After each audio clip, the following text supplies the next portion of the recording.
Hi guys, and welcome to episode 11 of Game Chat. I'm one of your hosts, Chris, and with me today we have Kate. Hey. And we've got a bunch of reviews of games coming up and demos. And I haven't left the house. Yeah. We skipped out on doing the podcast last week because we were ill. Literally, we were both dying, weren't we? And it wasn't good. It wasn't pretty. And Resident Evil and Kingdom Hearts was out, so that helped as well. But now we can talk about it all, which is good. But we're going to talk about that later. First, we're going to jump into some news. And the first news story we have is problems at Activision. Shame. Now, Activision Blizzard, which is apparently what they're called now. I thought they were still separate things. Like Blizzard were owned by Activision, but apparently they're now Activision Blizzard. That's the one whole full name. Corey's PC World. Literally. Yeah, it's literally the same thing. They're reportedly laying off hundreds of staff, apparently. Which comes at a time where Activision have a lot of problems. Like, they lost Destiny. They've also got something else that's happening where their Guitar Hero games, they're offering refunds to anyone who's bought Guitar Hero Live. They've, it used to be however many songs, and now it's 45 songs. That's all that's left, or something ridiculous like that. Yeah, they're emptying its 500 strong song library to 42 tracks. Are they the good ones, or...? See, Jake was talking about this, and he was asking, how does he get his refund? And I had a look into Apparently it. it's just American. That's what I saw. I saw that it said it's offering refunds to anyone in the US. Which is scummy, if they're not... are they not removing them from the store in the UK? Honestly, I didn't even know that Jake had Guitar Hero Live. Yeah, who bought it? I don't know. I Bought don't know. it. I've got Rock Band, I mean, so I don't know know. it's a thing, but I thought it failed miserably. It's because you could only use the guitar controller. There was no singing. There was no drums on it. Yeah. This is it the went new back to one. being Guitar Hero. Yeah, soul I'm not thing, feeling that. I'm not feeling that. That's what the fan of it for me. Yeah. But then again, Rock Band didn't do any better either, really, did it? They both failed miserably when they tried to make their comeback. I've got them. I got the whole band. I enjoy it. Mm. So that's your opinion. But yeah, they're offering refunds and basically condolences. Yeah. But you know that they don't mean it. So it's pretty hard. They're having issues. I mean, Call of Duty, obviously they're saying it's sold bad, but I mean it still sold really well.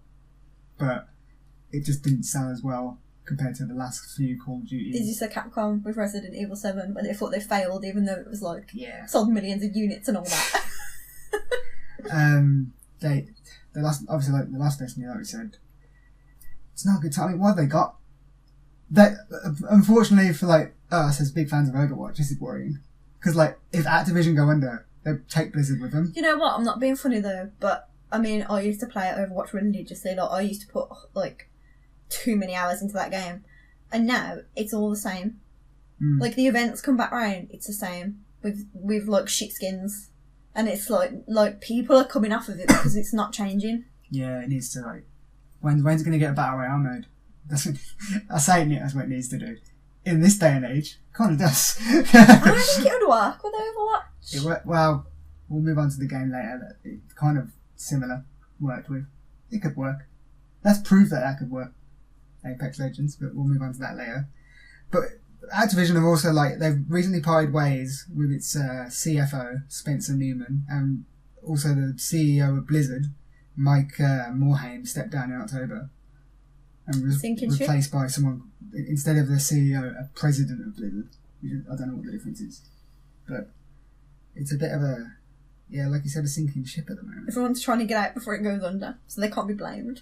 Yeah, but the share prices have dropped ridiculously apparently. And it's it's not good for them at the moment, and I can't see how they're going to get out of it. But all the World of Warcraft. Yeah, when World of Warcraft Classic comes out, they'll be fine.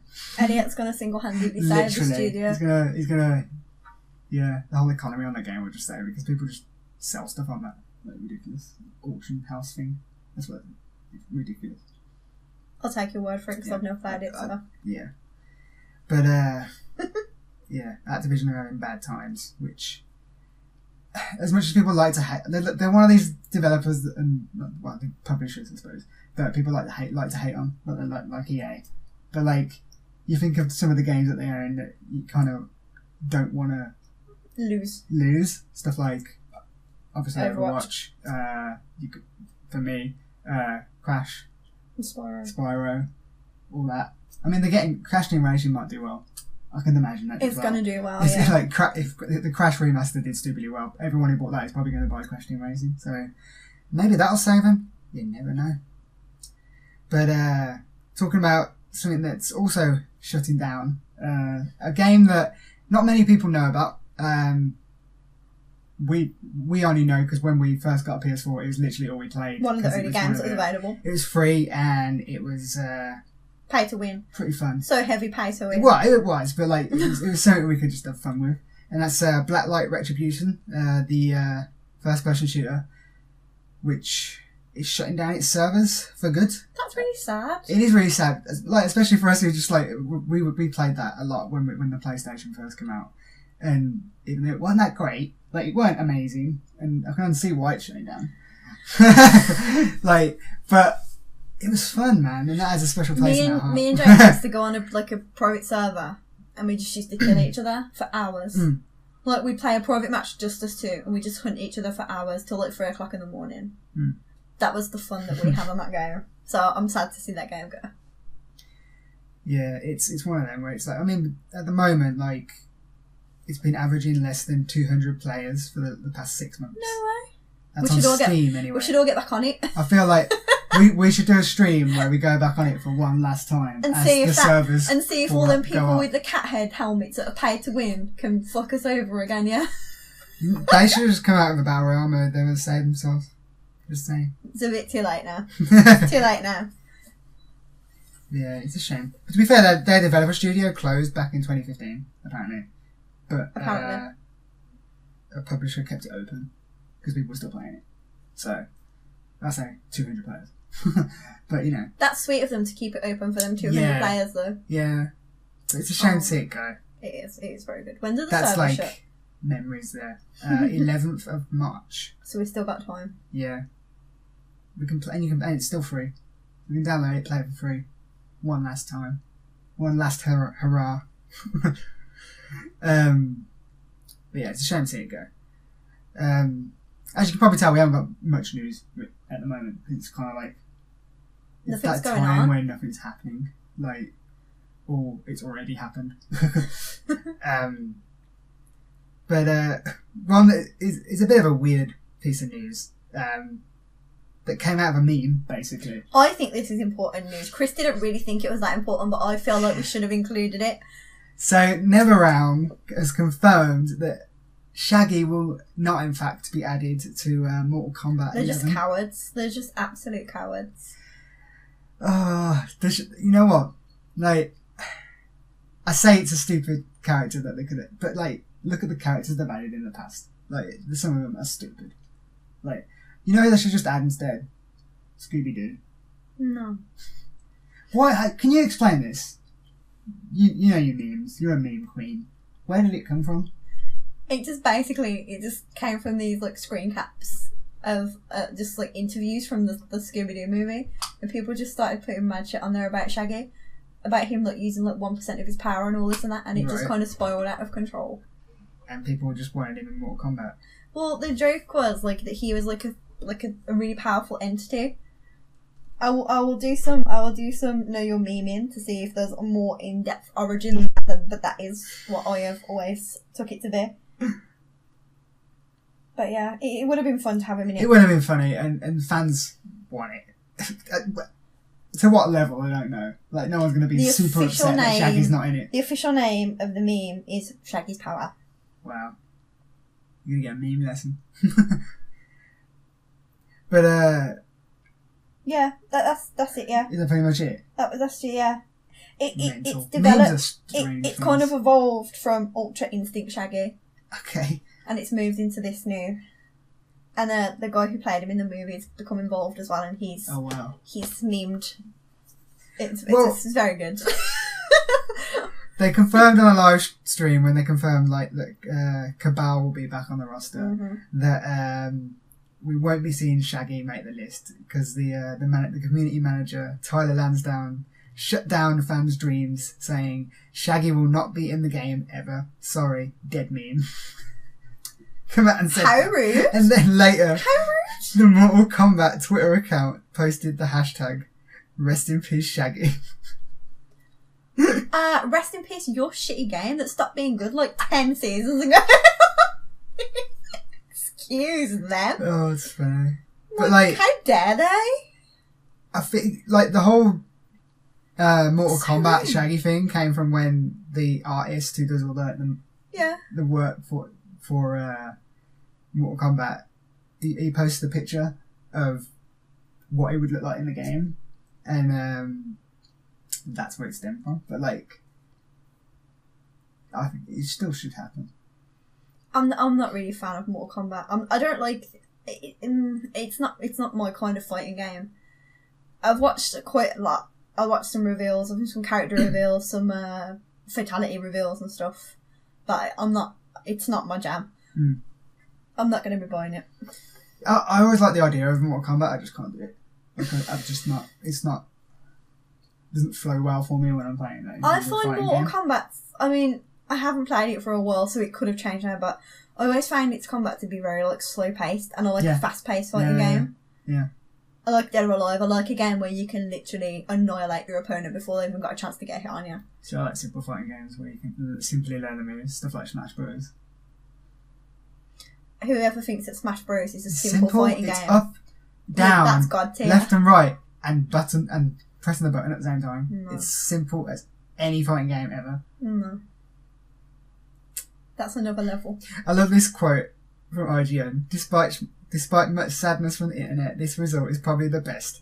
After all, adding a character as powerful as Shaggy could be destructive to the competitive meta of the game.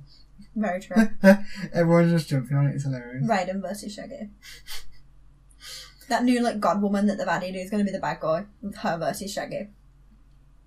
So, is Scooby-Doo owned by Warner Bros?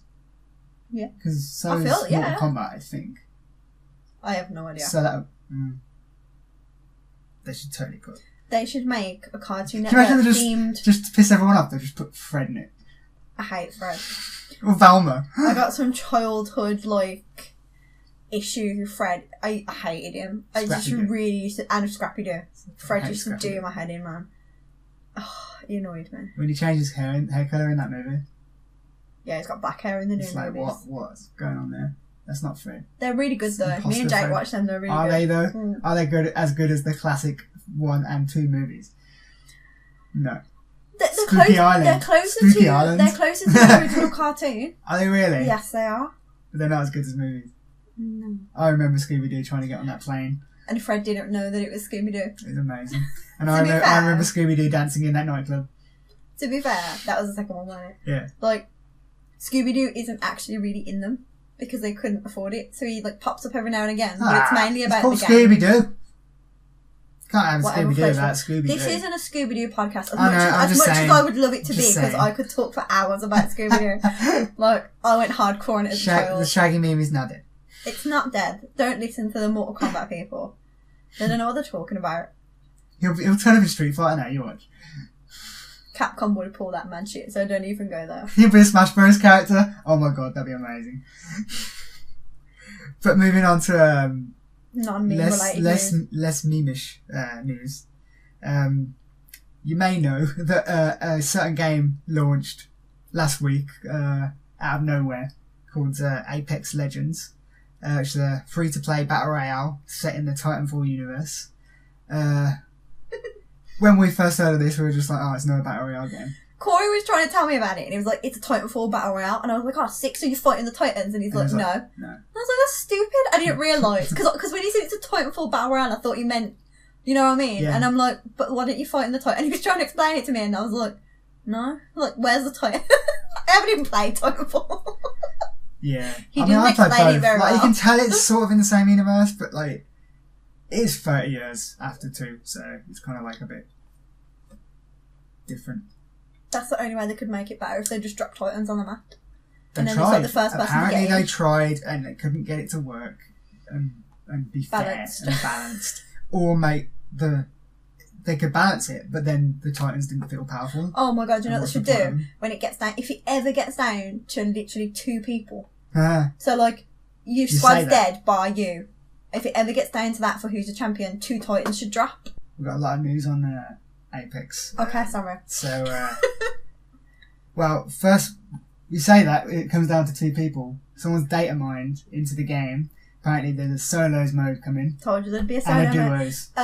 Can you apologise to me? I know. So I want you to I return know, to a me. few days ago I said to her, it won't make I any was like, they sense should just because do a they've all solo got mode. powers and they're meant for teamwork. Let's just do a solo mode and they're like, no. Now there's a solo mode. No, coming. never do that. Because everyone's just going to play as lifelines, they're going to heal themselves.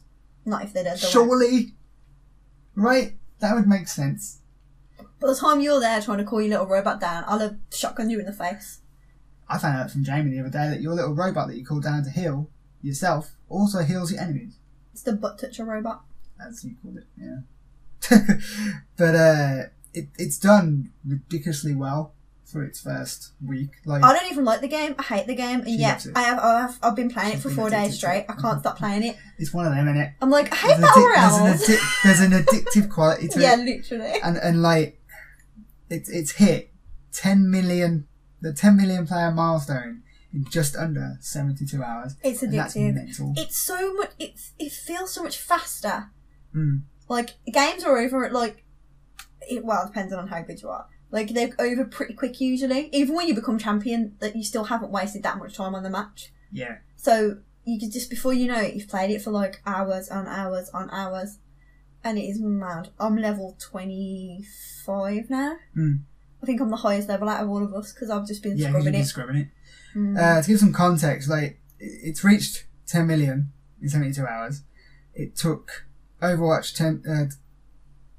3 weeks to get to 10 million. That's a paid game, to be fair. I was going to say, you can't really compare because they didn't Yeah. give Overwatch away for free. But, however, it took Fortnite, the currently uncontested king of free-to-play Battle Royale, apparently. Not anymore. Well, took it 2 weeks to hit 10 million, Mm. whereas it took a week for this. Do you know what though? This just looks cooler. Yeah. Like, you see an advert for polished Fallout, as well. Fortnite, sorry, like it's kiddified. Yeah. And so people might look at that and think, no, but you see an advert for this and you're like, this looks sick. Yeah. It's got a way to catch up to Fortnite though, Mm. because Fortnite has amassed over 200 million players at the end of last year, and this week alone was reported to have a staggering 10 million concurrent players log in After school. to watch the Marshmallow live in-game concert. They have to do the homework first though, and then they can play Fortnite. Yeah, pretty much. But I'm not sorry. it's got quite a way to go, but I think should we move on to like talking about games we played, because we can go straight into Apex from this. I think personally Apex has a really good chance of surpassing Fortnite eventually. It's got a It's going to solid take foundation. time. Yeah, they're obviously going to build on it with the with duos, solos. They've got to do stuff to change the map, probably. I think Do a lot of things. They've got a battle pass coming. I think Fortnite will maintain its younger audience. Mm. And like and that's not a dig, like kids absolutely adore Fortnite and like they're really into it. Yeah. And I think because they're already so into it, and Apex is even though it's the same kind of game, it's a very different game. And it's very more adult. And so I'm thinking maybe the kids will just stick to Fortnite. Because if they spent money on it and they've got the passes and whatever. The thing is, with it being free to play, kids are going to go, oh, this is new. Kids like the new hottest thing, don't they? No, in where I work, no one's mentioned it to me yet. I really like it. Like I think it's the best battle royale game for me. Like the way I see it, it's freer than Call of Duty Black Ops, because Call of Duty Black Ops you have to pay for the base game. Blackout. You have to pay for the base game at the end of the day. So that already puts it behind Fortnite and thingy. Same with PUBG, except it's also less buggy than PUBG, which you can't deny. PUBG it's always buggy. Like whenever I've played it, it's been buggy. I don't know how. Yeah, on console. On PC, it was buggy though as well. and it's less polished. It's more. This game's a lot more polished than PUBG, and like it feels like you're playing a game made by a AAA studio, which it is. But like you can tell, like it feels like as close to Titanfall as like what a free game can get, and it literally feels like you're playing a Titanfall game, apart from without wall running and Titans. You can wall scramble. Yeah, you can vertically climb a wall up to a certain point. But yeah, and with Fortnite, it's less. See, kiddified sounds like an insult to Fortnite, but you know what I mean? It's less cartoony, more serious than Fortnite. And offers something different with like the team play and having your characters have different powers and abilities. Kind of makes me feel like it's a mix between Overwatch and Fortnite, which is something I'm interested in at the end of the day. Because I play a lot of Overwatch, and Fortnite I've liked the idea, I've just never been good at it, so I gave up. But this one I'm alright. I can do. I've been champion a fair few times. Yeah. You've been a lot more than me. I've only done it once, but I've come second like 20 times. It's been a while since I haven't been in the top 5. But well, saying that, no, I played a few games last night and we landed 3 times in a row and just got fucked at the start. And it's but the worst part is when it's like introducing your champion and your character's there and they're like chatting shit on the screen and you land. I love that. And you get shotgun in the face. That whole that whole your champion is dead. That whole first thing where you're coming in when they do little lines and it's cool. It's cool, man. It adds a different, like when you play that stuff like Fortnite and PUBG, you feel like you're just a random. You just like everyone's got the same skin. I mean, yeah, you got some people with the same characters, but you know what I mean. Like everyone's. I know, buddy. You feel like you're actually a character in this one, as opposed to just your basic. See, bitch. now I feel like this is the one, not a limitation of it, but that's the one kind of disappointing aspect because really there's only so many characters. You kind of just see the same people over and over again. Whereas when they add more to the roster, the game will get more varied. I mean, not everyone's got enough points to unlock. Or many to unlock Mirage and Caustic at the moment. I do.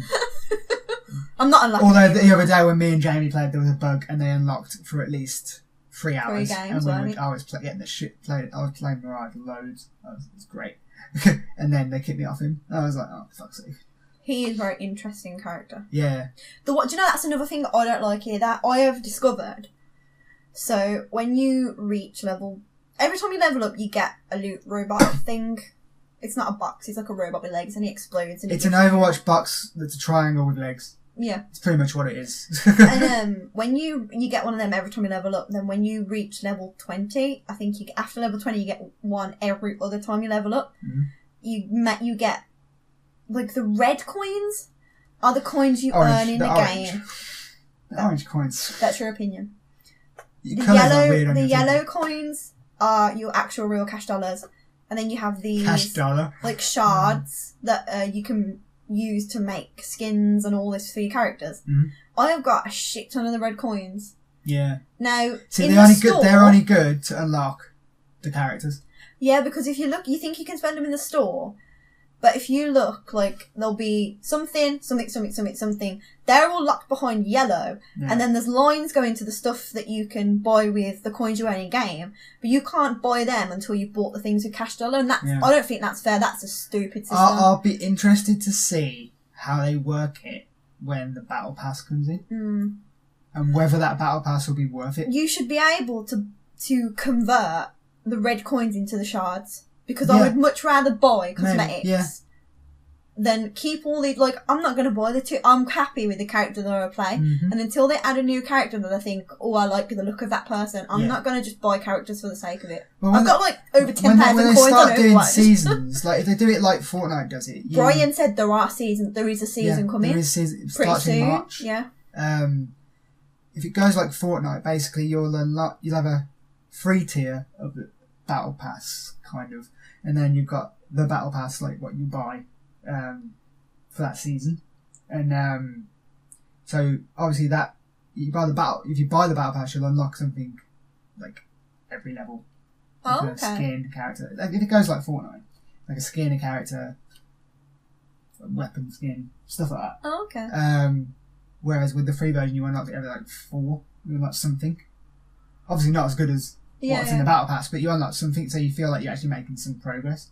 That's what they do with Fortnite. Whether they do the same with Apex, because at the moment you can unlock anything you want with right shards. now with shards and stuff, which I hope they still keep. To be fair, while the battle pass is going on. I haven't bought anything. I'm a hoarder in games. I'm never like when there's loot I've boxes. unlocked- I feel like I can get it in a loot box, and I have got a fair few shards. Like if there's one skin I really want from Wraith, and it's not even a legendary skin. Like I could buy it, but I don't want to because eventually, because I don't. When you go into the store and you go to buy the triangle boy, explodey boy, it says no duplicates. So does that mean you don't get duplicates at all in this game, or is that just when you pay for them? The boxes? I feel like that's possibly when you just pay for them, because they do something also that I think is good in terms of loot boxes. Is they show when you go to buy them, they show the percentage of, say, you getting a rare item, you getting a legendary item, and if you said if you buy so many, you definitely 100% get I think a it's certain type of item, like a legendary. 30 you buy. Bloody hell! It's something like that. So you get like a guaranteed legendary or something like that. That's if you're pretty playing on PlayStation, and I'm assuming it's the same for Xbox, as a free pack you can download from the store. I keep forgetting about that. I need to go and do that before that goes. Because you get like a little background for your character with the PlayStation things, and you get a couple of skins, don't you? I've seen people have that background. That is that. I think that's I've got Spooky Boy background, so I've got demons on mine. I've got little ghosties on mine. Yeah, I know. It's a ghost quartet. Forget the ghost duet. It's a ghost quartet. But I'm super enjoying it. I think it's so good. It's one of those addictive games. Like, it's obviously when stuff like when Anthem comes around, I'm gonna stop playing it and play Anthem, obviously. But like when if I possibly run out of content in Anthem, which I hope I don't. Like in between games, it might be one of those where I jump into every now and then. Or if I've got friends on there who want to play. Another good aspect of this is how easy it is to communicate with your teammates if you don't want to be on the mic. That is the best feature of this game. The tag system is you can tag weapons. You can go say, let's go here. There's an enemy over there. You can even say, as we found out today, I want this attachment for my gun. Does anyone have it? And you can basically say everything you would say over a mic without actually having to have a mic and actually speak to strangers. Which I think, speak to strangers. Like a lot of people don't like who play these battle royale games don't want to go on a mic with a random person. Stranger danger. Because a lot of the time you got that random person, they got the music on in the background, the kids screaming in the background, and you can't be arsed with it, or they're screaming, and it's just like you just want to play the game and concentrate. Like if you're hearing a screaming kid in the background, and you're not hearing the footsteps that are about to sneak up on you. The amount of things you can ping that has its own. Oh yeah. Like you don't just ping it, and it will go, oh look over here. You ping it, and it's like, ammo here. This weapon is here. Yeah. This is here. Blah blah blah. I can ping my portals. Yeah. It's a really good system. It is very good. It makes playing with strangers actually a lot easier and a viable option. Whereas in other stuff, it's like they just wander off. I mean, they still do wander off every now and then. But that is, do you know what? That is the letdown on this game. I have been playing with teams of strangers, and we have been absolutely slaughtering. And we'll get to the end game, and we've almost won, and one of them will walk off, and that's where it all falls apart. Yeah. I feel like that happens less in this game than other battle royale games, simply because with that ping system, at least they tell you what they're doing. Or you can tell we're going here. And I am absolutely ruthless. If we land and someone totally runs off with the squad, I can hear them getting shot. They're asking for help. Don't expect me to go over and help you. If you're like 20 million years on the other side of the map, I am not coming for you. We'll be a 2-man squad. So your favourite class is Wraith. Yes, that's the portal lady. Basically emo tracer. Interdimensional skirmisher is her like. It's her. She's a portal lady. She's amazing. She is pretty cool. She looks cool as well. Big titty goth girlfriend. She's going to be a cosplay thing. I'm considering it. She looks guaranteed. cool. She looks cool. It'd be easy. You could do that. She's a cool character. She knew She's basically a DPS character as well. Her and Bangalore. Bangalore's got the best voice lines in the entire game. Yeah. She's just a bad bitch. I kind of like mine though. Lifeline. Oh. She's hilarious. And she's the healer. And I keep everyone alive. You do keep everyone alive. And I think you need a healer in those, well, especially team-based games like that. Especially when you're being hunted. Get away or kill the other team. You're gonna need them heals. Do you know what I heard someone say somewhere on the internet in the past few days, which I thought was a very interesting insight? The powers that your character has, like your ultimates. Mm-hmm. Everyone has an ultimate. I don't know what it's very much like Overwatch in that respect. What do they call it? Are they ultimates? Yeah, oh, okay. Yeah. Like someone was saying that in Overwatch, an ultimate can win you the game. Yeah. Whereas in this game, an ultimate kind of can help you out of a bad situation, but it's not always necessarily a game changer, yeah, like it a winner. Can save your game. Oh yeah. As I found out with, I was playing with Tom and Sam. Shout out to you guys. I was playing as Wraith, and Sam died outside the circle. Excuse you. You weren't there. Did you do my tactic? Did you run over to him, drop a portal, and run away? And then he popped through the portal? No, he died. Literally died. You got the thing. I needed to get his tag, so I ran out using the portal power. Popped the portal, grabbed his tag, got back in the portal, out of the into the circle. I really like how you go when you go for the portal. It shows you. It shows you the for 5 minutes the route that you took. Yeah, that's really cool. I like that. Yeah. And when you're in her void step, I think it's called. Mm. And you become. Can't see anyone there. You become invulnerable, but you're not invisible. I thought you turn invisible, but apparently you don't. You're kind of like a glowy. You can see like a Tron bike line, can't you? Like you know the lines that the bikes leave. If you're old enough to see Tron. It's a good movie. I recommend it. And when you're in it, you see like fake people, which is really weird. But you can't actually see. You can't actually see the enemies, which I get. It's a fair trade. Because obviously you can't be that OP. You can't just run up behind them and start punching them. Yeah, but it is a good power. Like someone's got the drop on you, invisible. Well, run away. Naruto run, invulnerable. Run away. Turn around, killed, dead. Yeah, gone. I always use it to put my portal down. When I drop the one portal, I always use it to run to where I'm going to drop the other one as well, so I can't get shot mid-portal. Yeah, that makes sense. Yeah, that's true. That makes sense. And then her passive is void whispers. Yeah, you can hear when someone's seeing you, which is really handy, because sometimes if someone's sneaking up on you, you're not going to know. If you get targeted, she'll say, like, eyes on us, and you press downwards and it warns the teams. Yeah. It's pretty cool. I can call in my ultimate as Lifeline. I can call in like a little care package for everyone, which offers defensive stuff like.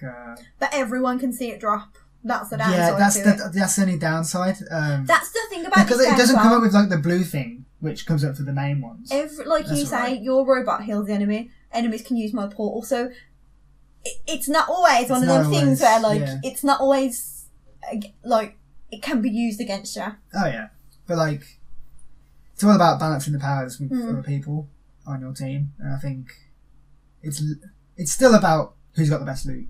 Yeah, a lot of the time, and just luck with the circle.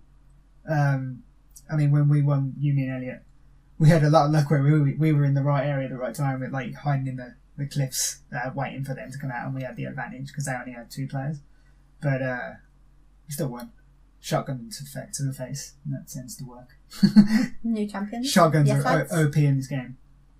They are the winners. But like it's new. It's going to get changes. It's going to get updates to kind of make it more balanced. Have they confirmed a battle pass, or are you just assuming? They confirmed it. It's one in March. Okay.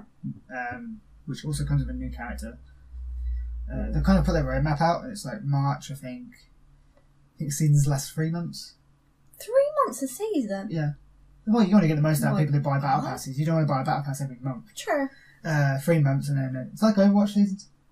Like 3 months, right? No. Sure. I don't know. It's been a while since I played an Overwatch season. I think it's like Fortnite seasons are 3 months. But there's going to be changes every 3 months. Which is quite good. Couldn't tell you. I'll tell you exactly. You carry on. I'll tell you exactly how long. I was going to move on from Apex, to be fair. 2 seconds, guys. It has done super well though, and they couldn't have had a better launch. They launched it and let the game talk for itself. They didn't need to go, oh, we've got all these trailers to show you what this is and explain it. People just jumped in, had fun, and by word of mouth it got round. I literally woke up and every person I knew was messaging, talking about this. We were like, what the fuck is this? It was like, oh, Battle Royale. Another one. Because there's been a lot of Battle Royale since, like... Oh, apparently they're 2 months long. They don't feel like they're 2 months long. What, on Overwatch? Well, there you go. I guess that's the grind. But it's really fun. And it's done super well. I'm happy because we need something that's going to compete with Fortnite at the end of the day in that space. And Round Royale just didn't do it, apparently. What's that? It's like a medieval kind of thing. Apparently. It's alright. Like, people say it's alright, but it's not done Apex numbers, so no one cares. Fair enough. Shame for that game, but come out for free. And it was free, but like come out for free and don't tell anyone about your game and just they've done the talking for itself and people played it and loved it. But it didn't happen for Round Royale for some reason. I don't know. I've never heard of this game, so don't be looking at me for like. Exactly, that's my point. Expect some banter. That's my point. You heard of Apex before you downloaded it, didn't you? You didn't hear of Round Royale. But that's the problem. It's one of those spaces that if you're not the best, or haven't got the best kind of like, or something new to offer, haven't got the best graphics or something, or like best gunplay or something, just like something different from the average Battle Royale, then you're gonna get lost in that space. You know the one thing I like better in Fortnite than I do in Apex? I like the way in Fortnite you start with your like pick thing. Oh yeah. What is it even called? Well, it's basically a melee. 'Cause you can't melee in Fortnite because that is your melee. Yeah, but the melee in Apex is awful. It's not. I did manage to punch someone to death the other day, even though she had a gun, and me and Jamie celebrated for like half an hour. It was like the best thing that ever happened to us. Like, she was trying to shoot Jamie, and I was just kind of like in front of her, like punching her. Yeah. It was epic. I wish you would have like some kind of even if you got a little knife. What game should we move on to next? Order they came out? No, I was gonna say do the latest first. What is Kingdom Hearts next? Do you want to move on to Kingdom Hearts? Got much to say? I mean, you liked it, right? Okay. I'm not going to drop. We're not going to drop spoilers. I'm not going to drop no spoilers. No story spoilers. Because I understand people that haven't finished it yet. Yeah. So, I'm old, and I've been waiting for Kingdom Hearts 3 for a very, very, very long time. How many years? Getting on 14 years. It's a lot of years. Because I'm super old, and even though I look like I'm 12, I am actually super old. And so I got this game and put it in, loaded it up. The opening cutscene started, and I was crying. Tearing up. I was crying because I was like, I can't believe it's actually happened. Started playing the game, was not impressed in the slightest. I'm not saying it's a bad game, and my view changed when I completed the game. But when I first sat down to play it, I was like, nothing's changed. Yeah, I've heard a lot of people say it's a game out of its time. Yeah, that exact statement. If that would have come out straight after Kingdom Hearts 2, it would have been, to me, it would have been epic. But I play it now, and I'm like, you had all that time, and you didn't do anything with it necessarily. I feel like they had all that time, but they already had half a game built, and they were like, oh, well, we got to keep this gameplay now. Yeah. We can't scrap it all and start again. Let's just up the graphics. Yeah. Again, I got over that pretty quick. Going through the worlds, in my opinion, the Disney portion of that game is absolutely useless. Well, it is. Isn't that one of the main reasons most people buy the game? Maybe. The game does not kick in until you finish your tour of the world, and that's when the actual game starts, in my opinion. And it's very sad because in the old ones, you went to the world for a purpose. You would be told why you were going there. You had something to achieve there. In this one, you kind of just floating around. I have a theory on what it is, what they're trying to put across. I don't really want to talk about it here because I don't want to get into I'm spoilers. sure you and Jake will do a spoiler cast. Like, I think just from watching the movies and knowing what they're about, I think I kind of get maybe what they were trying to put across, but it's not made very clear. It doesn't flow as well as the old ones in terms of visiting the worlds. When you say the old ones, do you mean 1 and 2? Oh, like 1 and 2, yeah. Not like... Well, you visit lots of different worlds, but it's very flat. Like, they're enjoyable. I mean, Big Hero 6, New San Fran, Tokyo? My favourite world. Okay. It is really good. The story, I was crying. I was like, it was very emotional. I really like Monsters Inc. Are they the story of the games? The film, sorry? Or are they... Toy Story is not. Okay. Hercules is kind of to an extent, but not really. Does it change around you in that universe, basically? Or does the story carry on without you? Toy Story isn't. Hercules kind of isn't. Rapunzel, Tangled World is the story of the movie. And I don't really like that movie, so I didn't really enjoy that world. That's fair. If you love Tangled, you probably like it. Big Hero 6 I really enjoyed. That is a continuation from the first movie. Okay. And if you love the first movie, like, some stuff happens in it and you're like Tadashi didn't die for this shit. Like, quite, like... Spoilers. Oh my god. Monsters Inc. is after Monsters Inc. 1, which is really cool. Is there a Monsters Inc. 2? It's Monsters Uni, that's a prequel. Oh, okay, yeah, of course. I feel like I'm forgetting. How about Frozen? It's the movie, but I quite enjoyed the Frozen world. The Heartless, I will say. I really liked the designs on the Heartless in this one. My favourite Heartless. Are they all the men that got super hot?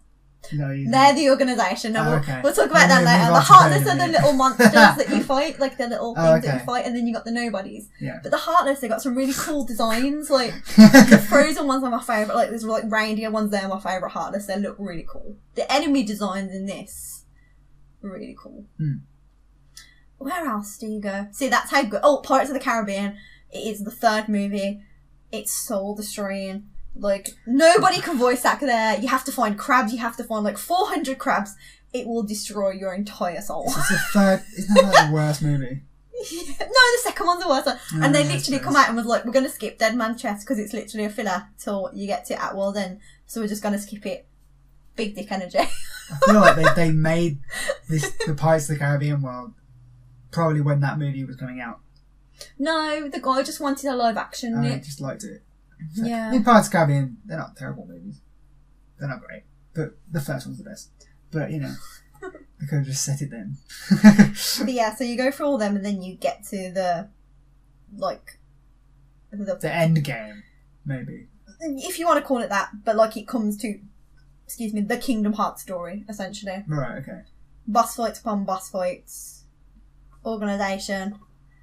Looking very good in this one. Looking fine. They're all coming back. And like, remember the last time kind of basic. Okay. Like when you think back to them, like you think back to what they look like on PlayStation 2 and then you see them and you're like, oh. Getting a bit hot on the do you know what? I actually had like flashbacks when I saw certain members, like they would appear.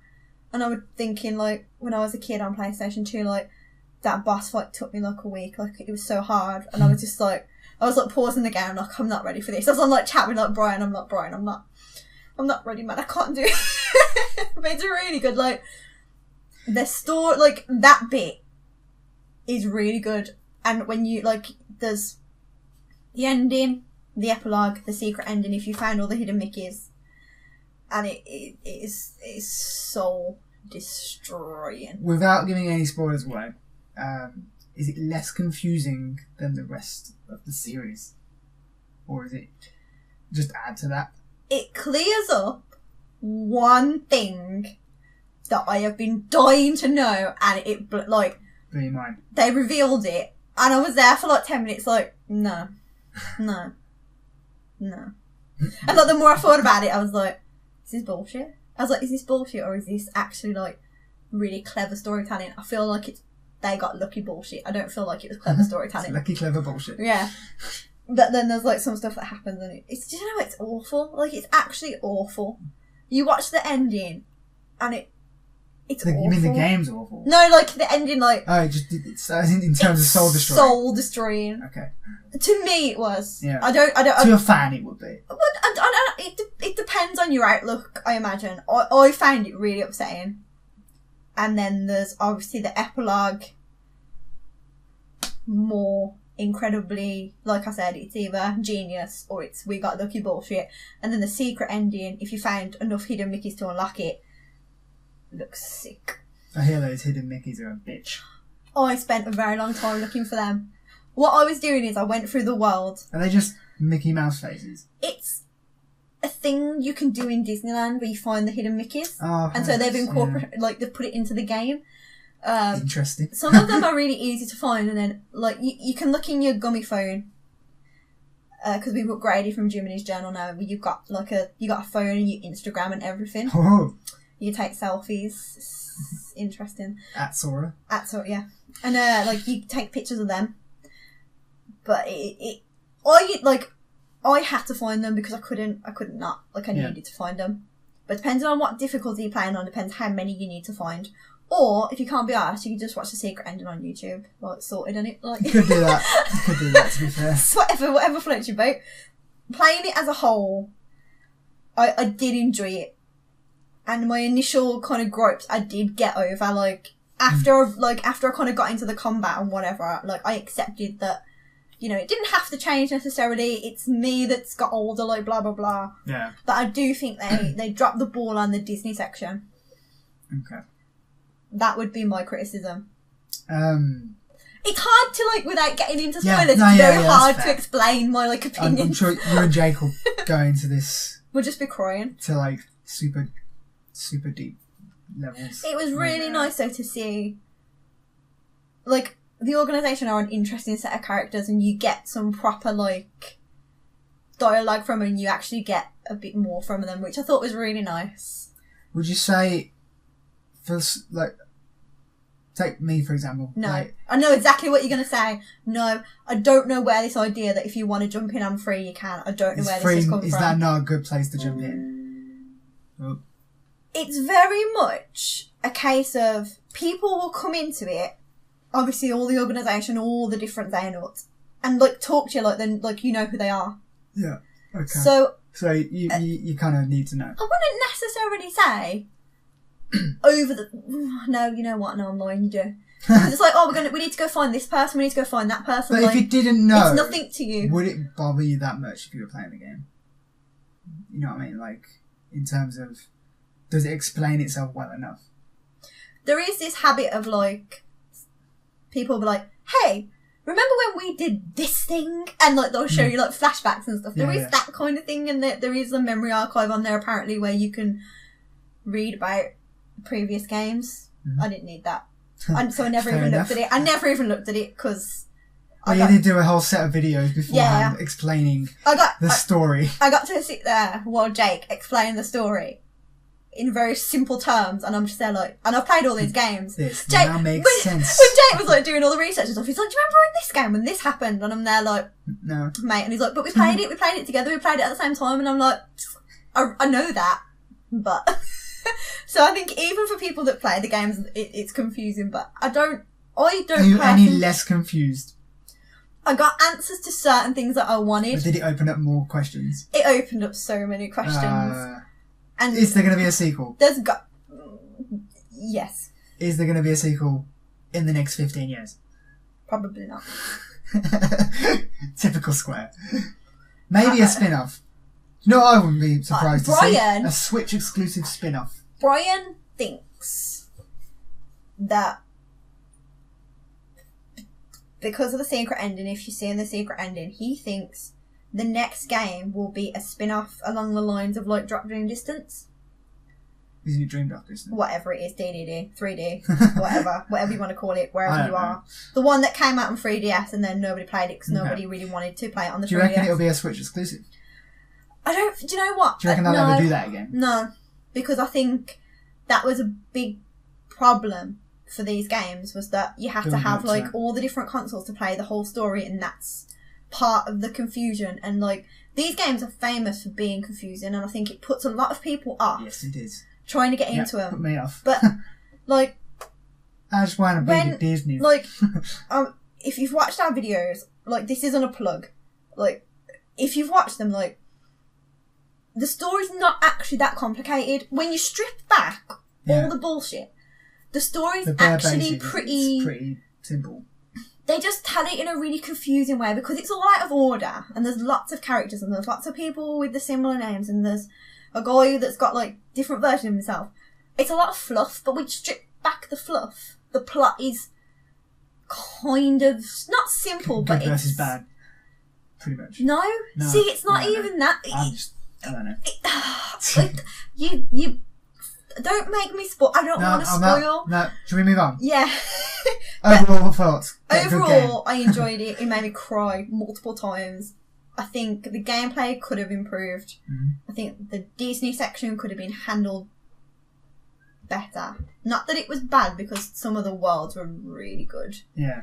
And that it's when they put new original stories into the worlds, that's what makes them special. But when you're just kind of playing the movie, if it's not your, like, I don't like Rapunzel, I don't like Tangled, it's not really my kind of Disney movie. Yeah. Whereas Frozen, I really enjoyed it, so I enjoyed that level kind of thing. It's on your preferences. It's your personal preferences in terms of Disney and what you like out of the game at the end of the day. But you enjoyed it.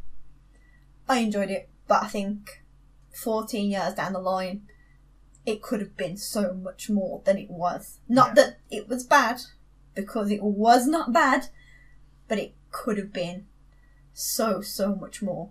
Okay. Moving on from Kingdom Hearts 3. Let's do the betas. So mix of some good and bad. Yeah. Let's do a compliment sandwich. Let's do a good one, a bad one, and a good one. Hang on, there's 3 betas? I played the Dead or Alive. Oh, yeah, I suppose, yeah, okay. Do you want to start off with that one? We can start off with that one because it's pretty simple. Dead or Alive 6 online comp beta, essentially. I really enjoyed it.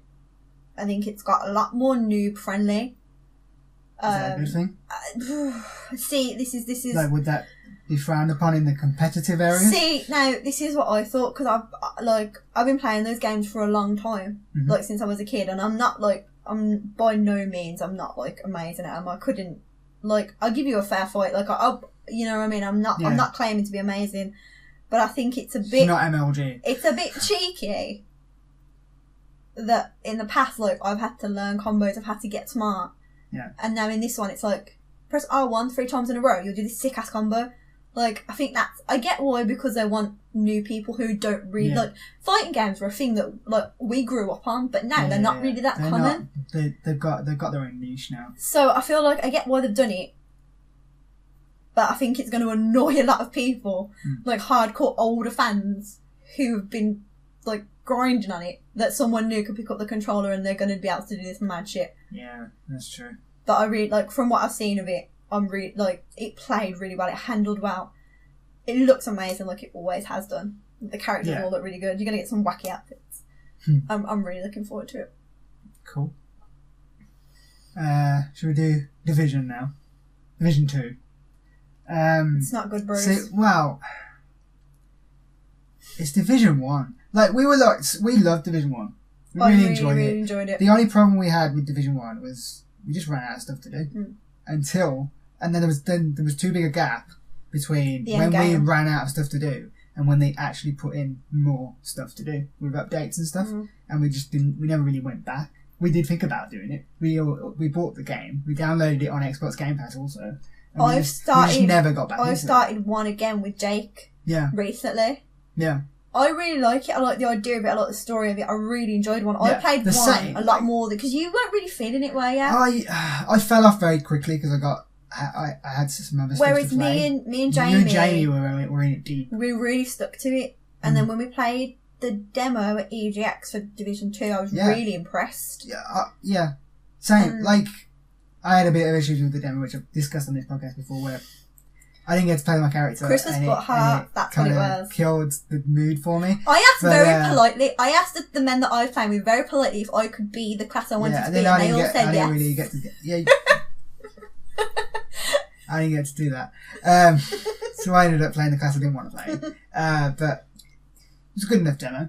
I really enjoyed the demo. Well. I thought it I don't know what happened more. from then to this beta. It's awful. Because, like, that was... I feel like this beta isn't a fair representation of maybe what the game's gonna be. Because it's glitchy as hell. I mean, it's Ubisoft. I kind of expect it. The people...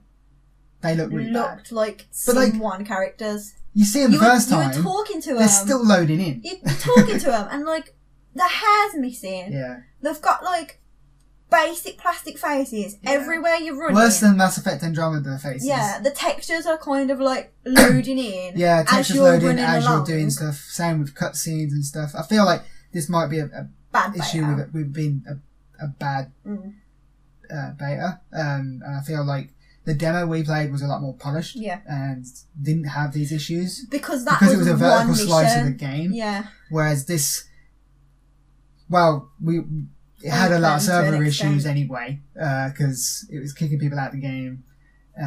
First day, pretty much no one got to play or finish a mission. We were in a mission, and I was running along shooting little enemies, and then literally in front of me, the big boss just appeared and whereas just for the rest of killed me. us, he'd come through a door, but for Kate, He just wasn't there. Appeared in front of her, and he just instantly killed me. And I was like, this is bullshit. Like, gameplay wise, it seems a lot more. Basically, it's Division 1. Yeah. Not much has changed. But the demo with Ajax didn't seem like that. Yeah, exactly, which just makes me think maybe this isn't a fair representation of what the game's going to be. I mean, if you find one good thing I can see, it seems a bit more like there's more going on.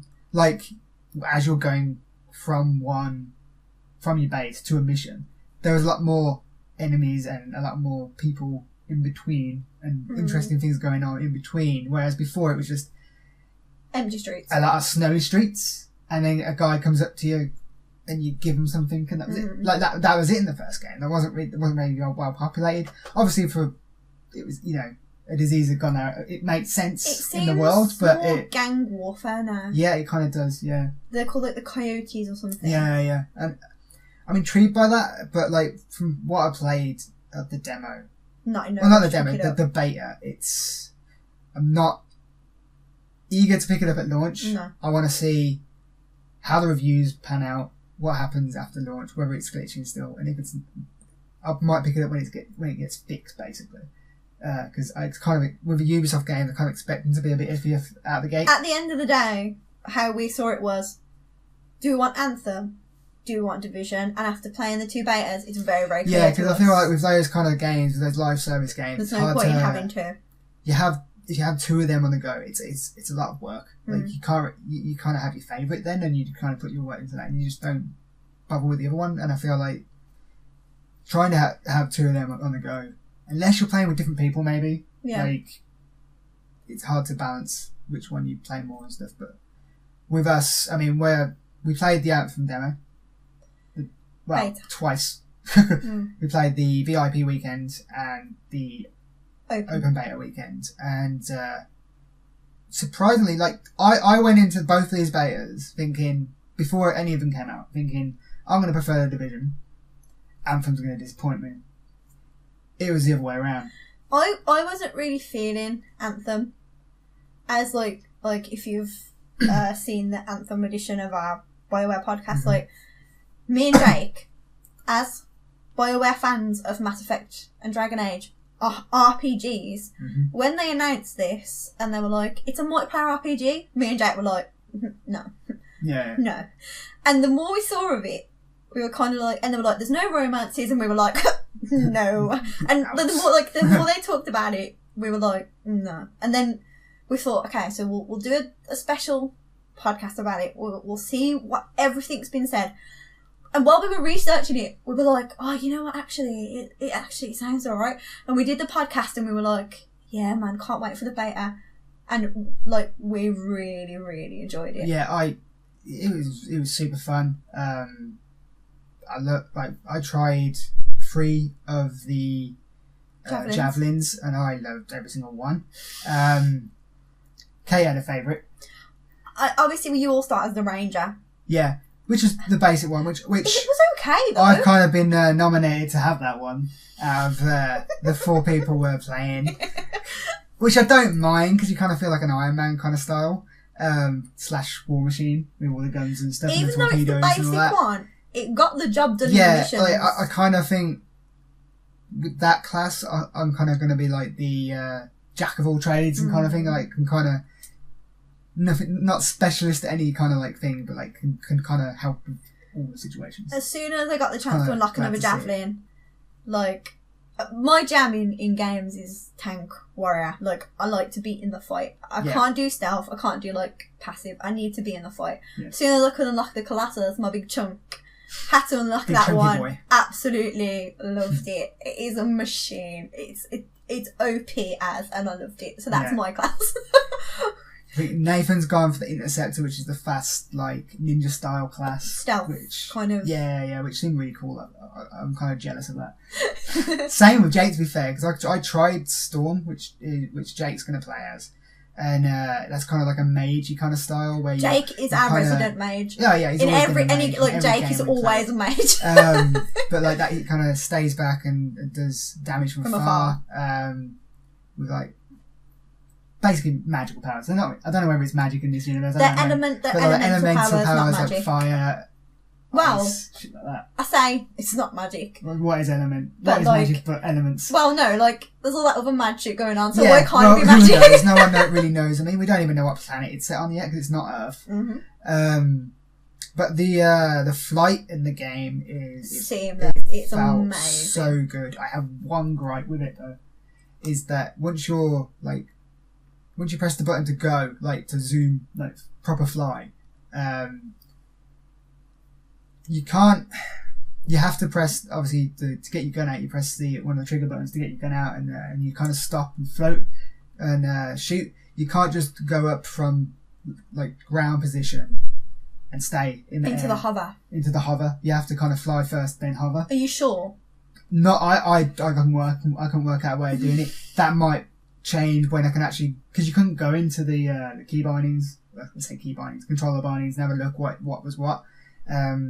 Just kind of had to work it out. But if you can do that, then I'm fine. But like, that's the only issue I had with it. Other than that, the flying felt great. And the going under the water is not bullshit.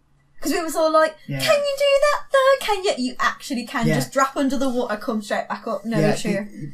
I like the mechanic. It was real. The mechanic where you overheat if you fly too long. I get that having to be in the game because like otherwise people just fly constantly. Yeah. But I like the fact that if you go down close to water or fly through a waterfall or actually fly through under the water, like it cools your suit down so you can fly for longer. So it's kind of using the environment as to your advantage. The weapons in the game are mental, like especially like the ultimates. Like as for my class, which I don't know what I call it. What's my class? Ranger. The Ranger. I want to call him the Anthem because it's just the general one. Does it make you put all your hands up? Yeah. It must do.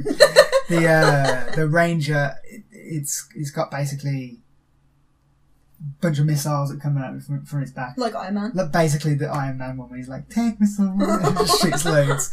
But it feels super powerful and it's really good at taking out like clusters of enemies. My one's just Pharah's ultimate from Overwatch. Pretty much. Mine's just defense from above. Yeah. Rocket Barrage, that's what it's called. Yeah. That's all mine is. But like, I like the fact with you have R1 and L1, which are like you either you kind of little powers. Like for mine, it was a grenade and like a pulse blast, but like you can change those. So like I can have like a laser blast, which is like a constant like heat blast. I could have a wrist rocket.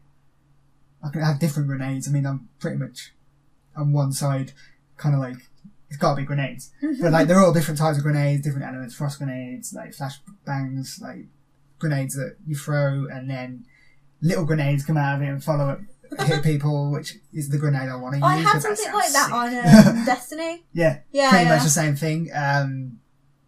Yours, what were yours?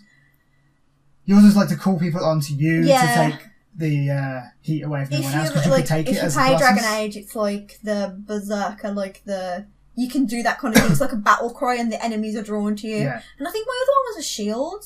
Yeah, that makes sense. I mean, I could have a shield as well as one of mine. And then my other power, like, it's like you hold it, and you can see it's like a charge shot. Like you can see the charge going up, and that's how I've taken out all the turrets. The turret towers, yeah. And my other one was kind of like a grenade sort of thing. I don't know. I was just when I played a enjoying storm, myself too you've got much. one that's like an ice blast which freezes them, and then he's got a fire blast which you can do from any distance, and you just kind of got like a circle on the ground that you place and hit. So you just Todoroki. Basically, yeah, but you can do it from any distance, and it's like it's super powerful because like you don't even need to get hit. They didn't show really any of the story side, like the RPG side, like, really. The story, like proper like BioWare story side, they didn't really show. I mean, you can chat to the people in Fort Tarsis, which the only person okay. it let me have a proper conversation with was the bartender. Yeah, because he was asking me for life advice. No, we had a conversation with a few of the story people from the story missions, like that guy who multiplied into 3. Matthias, something yeah, like that. It's like that. You can tell they're kind of trying to weave a story into it, which is something that kind of game needs. That's my main Destiny concern. shows. That's mine and Jake's main concern is how is the BioWare RPG aspect gonna stay so strong? Yeah. When you literally limited it to it only being in your hub. Yeah. How can the story be... It seems like it's going to be like... It's not really going to make that much of a difference because when you come out and you go and do your missions, you're all doing the same mission. Yeah, I don't know. That's what I'm really curious to see. You can't influence influence each other's story either, so it's kind of interesting that way.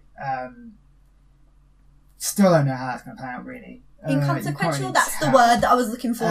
It seems like the story might end up being inconsequential. I like the idea that you've got like a conversation choice, but you've only got 2 choices, and you don't really get like, it's not like there's a heart next to it, like that's the nice choice, or that's the mean choice. The heart's the flirt choice, Chris. Whatever, I don't know. But like, it's like, it's not like you've got much of a choice, they're kind of like the same things, they're kind of like the style of the way you want to say it.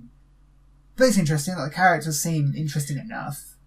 Me and Jake will take a bigger hit from that than you and Nathan. Yeah. Because you're not expecting I'm going in expecting a live service Destiny Division type game with an actual decent story. Where me and Jake are there like, why can't we romance? Why can't we do this? You're hoping more in terms of you want a Mass Effect type level of story with multiplayer. I'm not, you know what, I'm not deluded. Like, I'm not expecting it to be, like, epic, but I don't want it to be one of those things where, like, in the end, it doesn't matter because you might as well have taken all that out and we might as well be playing, like, Destiny 2.5. You haven't got time to tell you why I don't have time to tell you. No, I don't. Don't want any of that shit again. I don't want that. But I feel like the good thing that Anthem has going for it, it's had a lot of these types of games come out before it. So it can learn its lessons from other people's mistakes. BioWare don't make shit games. Like, they're not going to tell a rubbish story. No, I mean, people say that the name Mass Effect Andromeda, but it wasn't actually they proper didn't BioWare make it. because they were working on EA made a baby studio. They kind of helped a little bit, but like... They made a baby studio, like, take this property that everyone really enjoys, even though you've never made a game before, and make the next one. And then they made it, and then they killed that baby. Yeah. No, it was okay. Don't hate on it. It was okay. Yeah, it wasn't terrible. It wasn't but like, in as terms of like say. gameplay, like, I think people say this feels a lot like Destiny, which I get. But for me, it felt a lot like a mix between Destiny, Division, and Mass Effect in terms of like how it plays, but with the powers being on R1 and L1 and stuff like that. Because See, I'm not feeling that. It's just to me, it was just Destiny. Yeah. Like it. As soon as we saw it, I kept saying to you, "This is," and like you see the enemies, and you're like, "That's a wizard." Oh yeah. like and it's like what if it came from the moon? And it's like this is Destiny. It does have a lot of comparisons in terms of like Destiny, and I think, but I think personally in terms of gameplay, it's more like Division and Mass Effect, but only because it's not an FPS. It seems. But like you've got your teamwork based. Yeah, it's like they've got the best bits out of all these types of games, and kind of meld it into one. Because like you've got like the elemental power, different elemental like you play a storm, you've got a purple power, a blue power, and a fucking red like fire power, and I'm like, well, that's robbed. But like, it's like I took the best bits. And they're trying to make a better game. And I to think be fair, we 100% know that it's teamwork based because on the VIP beta we played me, Chris, Nathan, and we was all Rangers, weren't we? Because we hadn't unlocked them. And we did a mission and we did it on normal mode. And it was really hard for us to do. On the VIP beta, we had Jake with us. We all had our individual javelins and we played it on hard mode and we absolutely smashed it. Well, we played on normal mode at first and we were like, this is too easy. Yeah. And with the four of us, we could do hard mode. And it was manageable. It wasn't easy. No. It wasn't. But it wasn't. It was harder than. It was quite. I'd say hard, but it wasn't like impossible. You weren't getting overrun. When you died, you knew what you were doing wrong in a sense. Like, you knew that we weren't team working properly. You know what I mean? Like, using our javelins to the like certain strengths. But we worked out how to do it in the end. And you felt more of a badass playing it like that. Yeah. Because you felt like, right, we're doing this right now. Like, we're doing it properly. And it it's doesn't working, force you, though. It feels so good. It doesn't force you into a role necessarily. No. Because, I mean, like, so the mission we are kind of thinking of in terms of the one that we couldn't do, we struggled to do with 3, but then we smashed with 4, is the one where you got to pick up the lights. Yeah, you got to pick up the lights and stick them in the Dolby fucking audio speaker. To calm the relic or something. Which is... watch that relic be like a speaker. I'll tell you that now. And then it's like... So, because I had the charge attack, I was using my charge attack to take out all the turrets. Yeah. But obviously, like, you could have done it. Do you know what I mean? Like, yeah. It doesn't limit you to, like, you have to use this. But, like, with certain missions, you can see where... Certain javelins would be better. Certain javelins would be better to use, like, utilise their strengths to do certain things. When we did the Stronghold mission, that was which amazing. was the best mission ever. And that's like a strike in Destiny, from what I've heard. Mm. They've got Cataclysms, which we missed.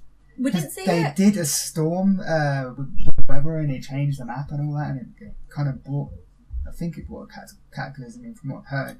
But like they're like the higher quality, like raid missions, material with the puzzles, and they're like, that's going to require teamwork. Like, you're not going to be able to do that on your own.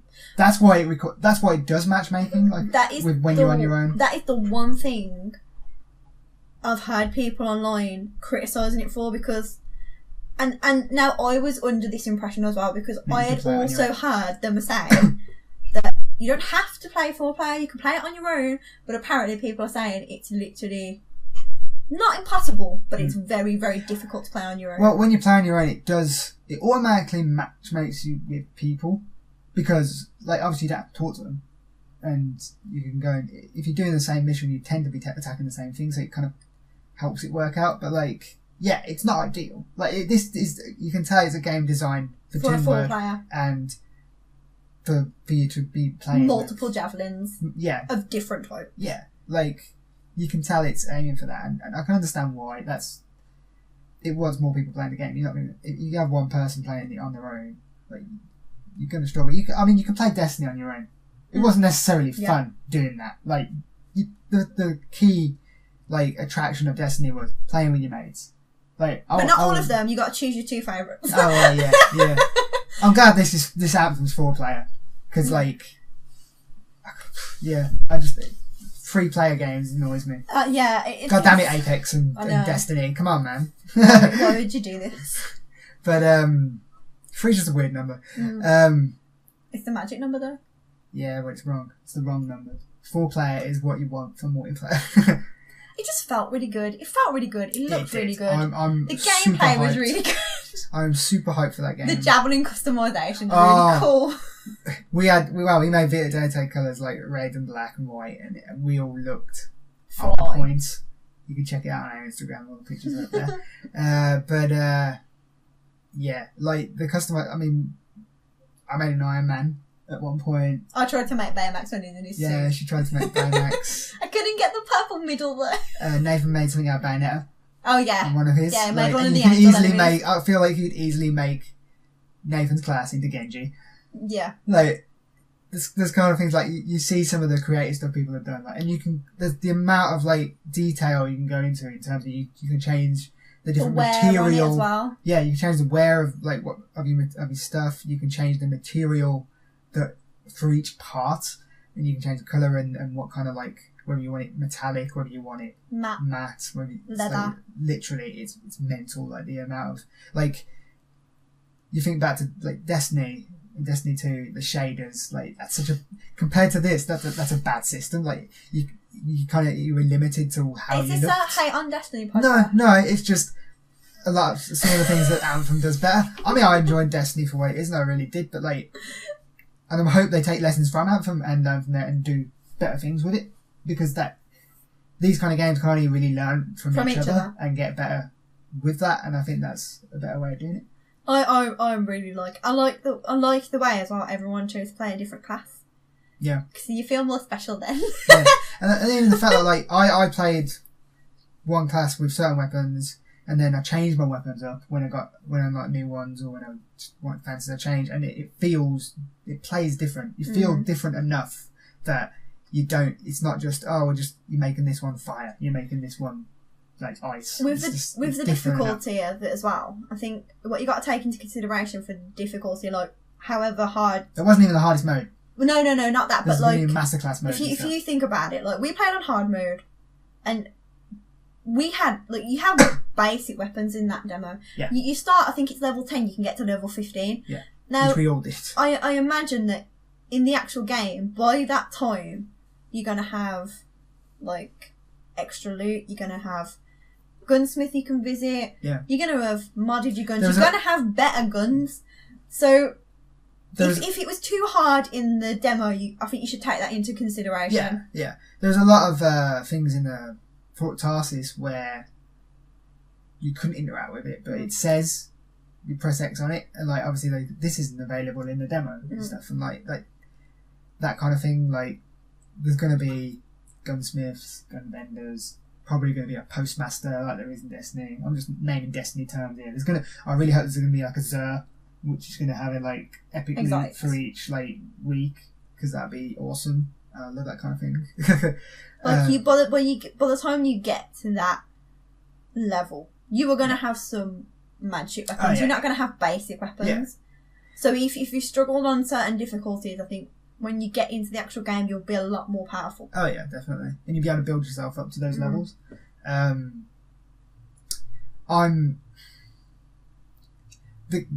thing with these games, they live and die by their end game, and the content that rolls out afterwards. And so you're gonna get those players that are gonna get to the end game in a week, or even less than that. Like that's just a matter of fact in these kind of games, and people are kind of worried with Anthem because the first new story content is coming out in March. Yeah. Along with raids, cataclysms, and other stuff, and people are worried that's too soon. That goes to, and they're saying that shows that there's not much content in the base game. But like I think that they're just catering for the hardcores. Yeah. That will definitely get that through that in like a week or even less. Like they're catering to make sure they have something to do, because that was the problem with Destiny. The hardcores finished the game in 2 days, and then they were like, I am in no way hardcore. I'm not that great, but I finished the game in less than 2 days. But then they were just like, well, what are you going to do now? Yeah.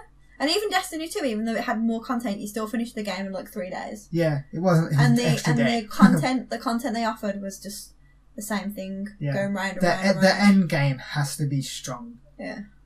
And worth doing, and not repetitive. Because I understand there's going to be some sort of level of grind on these type of games, because there's always a grind. It's what these kind of games are, and as long as I don't realise I'm doing the grind that much, I don't mind. But I don't want to be doing the same mission every time just to get better loot. I want a variety. You know what I mean? I think I'm hoping that's the case. A big part of these kind of games as well is who you play it with. Oh yeah, the people you play with make the game. If it's a social thing, 100%. Like if you're playing with your mates, you're having a good time. Yeah. And I can see like people who maybe don't have like a regular posse yeah. on PlayStation like, or Xbox, something, yeah. They're the only gamers out of their friends, or their friends have got an opposite console. Mm-hmm. I can see why this game's not going to appeal to them. And they're not bringing crossplay into it at launch, they said. At launch. Mm. Now, I think this is because it has no PvP. It's not an issue. It's not an issue with crossplay. They could put crossplay in it and it'd be fine. Is there any plans to introduce PvP? You got to imagine there's going to be PvP at some point. Not at launch. I don't know. So maybe they just really don't think that is the Titanfall PvP's a thing. Battle Royale. Maybe they'll do a Battle Royale Anthem. You never know. People will play it. They do it at the end of the day. But I kind of hope they don't do much PvP. It's the worst part of Destiny, PvP. Destiny, I jumped into PvP for a bit, didn't like it. And didn't really go back into it much. I scummed Mayhem mode. A few, like special modes. That's fine, but... When you're a Blade Dancer on Mayhem mode, that's an instant win. That is cheaty McCheaty pants. But like, I'm super hyped for Anthem, and I hope it does well. Apparently, EA say they want it to sell, I think it's 7 million in a month. They better get good then, aren't they? Like 8 million in a month. And I'm like... It's an EA game, and everyone, most of the population... That's when they sold their shareholders anyway. And I'm like, I understand you want to get your shareholders excited, but don't overextend yourself. You know who's going to carry this game? I'll tell you exactly who's going to carry this game. BioWare fans that are scared that BioWare's going to get shut down. Because me and Jake... Like, you and Jake. Before like, we were even interested in it, we were like, we'll probably just buy it. Yeah. So that BioWare don't get shut down, like just to show loyalty. Yeah. And I've had a lot of people on Tumblr and stuff say that. Really, like wow. they're scared that if this game goes down, that's the end of I think it's going to do really well. I do too. I think after playing the demos, if they're guessing 7 to 8 million after 4 weeks, they can't pull that out of nowhere. They must know pre-order numbers. Mm. I mean, I need to pre-order it again because I cancelled my Amazon pre-order because I want to get it on the console. But still, like, they must know pre-order numbers. They must know how many people played the beta. I don't know whether they've done a survey since. I got a survey. I get a survey. I get fucking no surveys. I get surveys all all the time. surveys, especially Ubisoft. You get so many Ubisoft surveys. Yeah, I do. But yeah, like I imagine they know kind of what they're gonna get. I hope they fix the servers by the time the game comes out. We never had no issue. We did once. We got kicked out, remember? No. We did. Oh, That's that was once. That was once. But like, people had a lot more issues than us. And I'd say don't let that put you off because it's a great game once they fix their stuff. Because a lot of people were rubber banding all the time, and I can't imagine that's a fucking nightmare when you're flying. That is not what you want. No. Maybe it is. But like, I mean, even going back to Apex is having server issues all the time. Like, the amount of times you get kicked out of the game, or you come out of the game and then you get kicked out in your lobby and you can't get back in. You got to close your play. I've closed my PlayStation 5 times. The one good thing about that game, every time you get kicked out, when you load back in, you always get your XP. You never lose it. But like, what worries me is with how popular that game is currently and how it's going to go. Get even more popular, even while Anthem comes out. Now, these two games are very big loads on EA's servers. Now, if it's struggling with just Apex, and it struggled with just a demo of Anthem, I'm worried that the day Anthem comes out, everything's going to be just go down. No, I hope that's not the case, and I hope they realise that they got to fix the servers, because there was issues. And hopefully they fix them by then. But I can't imagine, like, you expect with these kind of games, like, it's always going to be a dodgy launch. Because Destiny did. Destiny didn't expect that many people. Like, all these games, they always go, oh, we didn't expect this many people. And then they, like, Sea of Thieves and like, all these kind of like live service games, oh, we didn't expect this many people online at the same time. And then... no shit. like, surely you're going to know. Like, have some idea at least. But, you know... We got as long as the servers remain stable. It's a humble cop out. Like, we didn't think everyone would play it. Well, yeah. But to be fair, Rocket League were like that, and they put it on for free on the PlayStation Store. What did they expect? But yeah, I'm sure. Like, obviously, it's gonna have problems, but they'll sort it out over the few days that it comes out, and then should be sorted. But I'm hyped. I'm hyped for it, and I can't wait. It's my most hyped game of the year so far at the moment. Oh no, I can't push it that far. I know you got future more hyped games. But that's the betas. That's all the betas we played, right? I think, yeah. Moving on to another big release that we've haven't talked about yet because we were ill last week. Resident Evil 2. It was good, bros. What a fucking very, very good. great game of the year so far. Do you know what the best part to come out of this for me is? I've been a hardcore Resident Evil fan for since I was Can you tell? 7. I mean, look what she's As wearing. you can tell. And apart from Corey, no one else really cares about Resident Evil, and Corey's not nowhere near as hardcore as me. And I've got to slowly watch as this game takes hold of all of us, and everyone's talking about Resident Evil. Now I'm in the group good, and people are like, "How did this happen?" And I'm there whale, typing out 20 million year explanations of the stories for people. It's amazing. I've grown so much stronger now that everyone likes Resident Evil. It surprised me. I expected to like it, but I didn't expect to like it as much as I did. I was enthralled in the story. The gameplay was it's amazing. I really love the way it plays. Good. The graphics on it, the zombies, just everything about it, I absolutely loved. X gonna give it to you. Fuck that guy, but fuck that guy. That is the best bit about the game. You go in. Oh, this is another thing that I've enjoyed more than obviously me playing it. Yeah. Is because I had it on launch, and I literally sat down. Finished it in 2 days, and I didn't stop. She did stream it for a bit on the channel. I did, check it out. And then I stopped to have dinner. Took all my makeup off, got into my troll form, and then was you know what? I can't go to bed. That was the start of the illness, to be fair. I was can't go to bed, I've got to play it, and I literally sat up all night playing it, had a little bit of sleep, rolled out of bed the next day, crawled back into I didn't stop playing it, so I was well further ahead, and then other people started to play it, and I'd be on the chat to them, and then I'd hear, Nathan's what the fuck is that? What's that? What is this thing? And he's can I kill it? Can I kill it? And I knew he was talking about Mr. X, so I was Nathan, run, bitch, run. And hearing other people play it over the chat, it's so funny. And watching you play it was so stressful, but it was so funny. What I think this game, people are saying it's really scary. I can see where they get that. If you're scared of zombies, maybe. But and to be fair, it's not. There's a few jump scares in it, but not too many. It's not overly reliant on jump scares. I wouldn't describe it as scary. I'd describe it as stressful. Oh yeah, 100% stressful. That's more. I was about to say it does the oh pressure shit moments really well. You can be shooting at a zombie, you're thinking, I got this zombie, and then you're on the final because it's 3 headshots to take it down. It depends. Well, as Claire, it was the with game scales to your ability. Oh, okay, so I was good then. Is that good? I don't know. Is that good? 3 headshots? I don't know.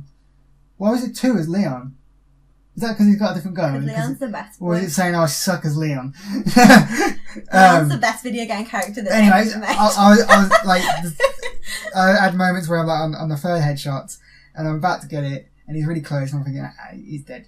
And then I shoot it and he fucking moves his hands in front of his head, blows his hand off, but somehow he still grabs me. In Resident Evil 4, it pisses me off. they do this thing But it's oh shit. I refer to as the hammer time. Yeah. So you'll load up a shot on the head, and then they go down and they come up, and me and Tom used to refer to it as hammer time because that's how they used to dodge your bullets. And these kind of do the same sort of thing. These kind of do the John Cena movement. Yeah. They're you can't see me. It is so good though. Do you know what? I've had very few people I've seen are it's not as good as the original.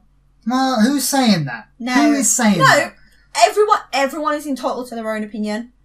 I respect that opinion. I love to be fair, I haven't played the original, but I played the original style of game. I played some of them, and I'm this plays so much better gameplay wise. But I can't. That's because you don't like that set of controls. True. You're not used to it. I asked someone online. I was like, "What do you prefer?" I prefer this one, but it's not necessarily the controls. Obviously, I enjoy the new controls because the tank controls are very stressful.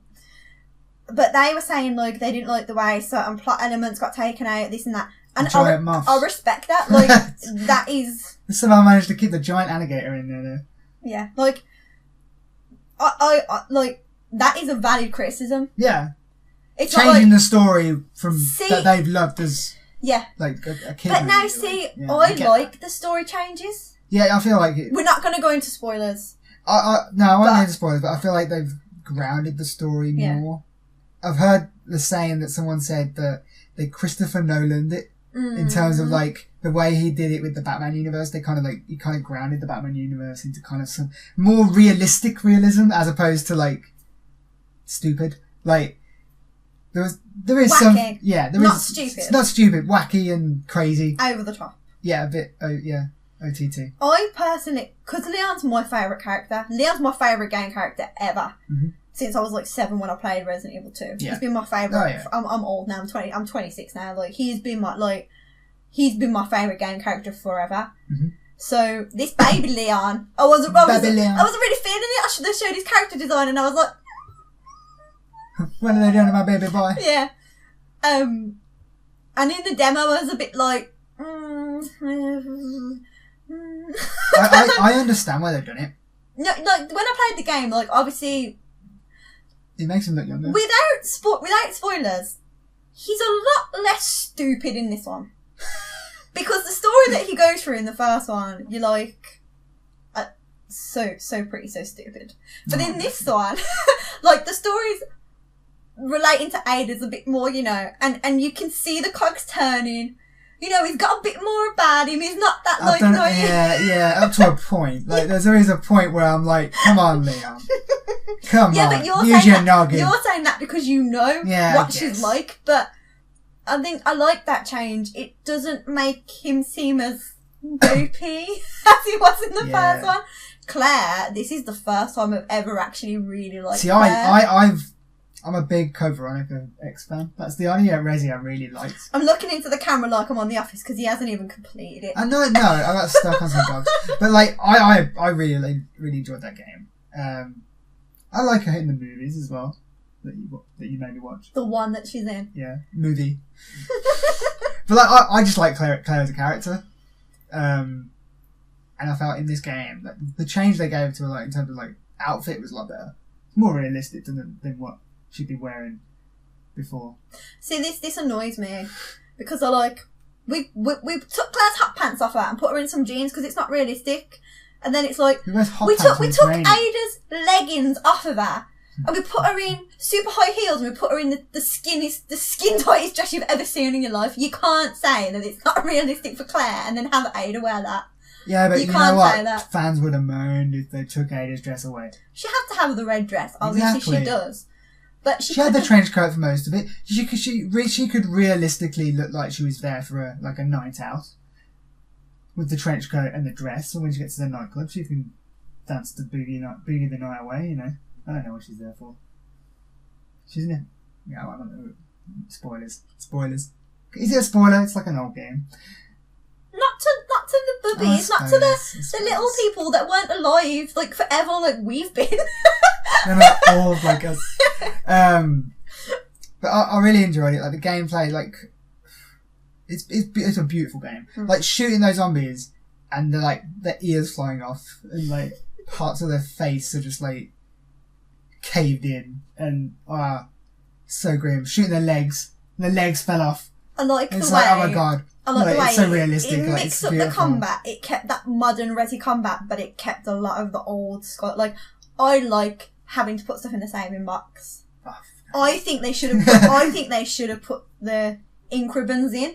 You know what though? Like it has an auto save, doesn't it? Yeah, I feel like it shouldn't have. No. Like I agree because like I didn't rely on it anyway. Every time I wanted to actually finish the game, I went and found a typewriter to save anyway, because I don't know, habit.